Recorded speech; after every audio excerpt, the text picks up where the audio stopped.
88 বছর বয়সের Charlie Chaplin আমাদের জন্য 4টি গুরুত্বপূর্ণ কথা রেখে গেছেন। 1. জগতের কোনো কিছুই চিরস্থায়ী না, এমনকি আমাদের সমস্যাগুলোও না। 2. আমি বৃষ্টিতে হাঁটি, যেন কেউ আমার অশ্রু দেখতে না পায়। 3. যেদিন হাসলাম না, সে দিনটিও নষ্ট করলাম দেহের যন্ত্রণা থেকে, তাই মুখের ঠোঁটকে সবসময় আলাদা রাখি। 4.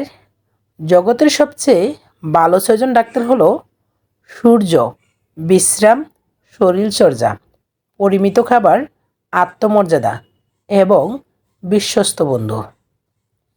এই 6 ডাক্তারের সাথে ভালো সম্পর্ক বা সুসম্পর্ক যার, সুন্দর শরীর আর দেহ মন তার। তুমি যদি চাঁদের সৌন্দর্য দেখো, তবে স্রষ্টার সৌন্দর্য কিছুটা হলে অনুভব করতে পারবে। যদি তুমি সূর্য দেখো, তবে মহাপরাক্রমশালী বিধাতার ক্ষমতার নিদর্শন একটু হলেও বুঝতে পারবে। আর তুমি যদি আয়নায় নিজের চেহারার প্রতিফলন দেখো, তবে ঈশ্বরের সবচেয়ে সুন্দর সৃষ্টি তুমি দেখতে পারবে। আমরা সবাই যার যার গন্তব্যের পথে অভিযাত্রী, আর স্রষ্টা এই যাত্রাপথের মহাপরিকল্পনাকারী। কারো যাত্রা শুরু হচ্ছে, আবার কারো যাত্রা শেষ হয়ে যাচ্ছে।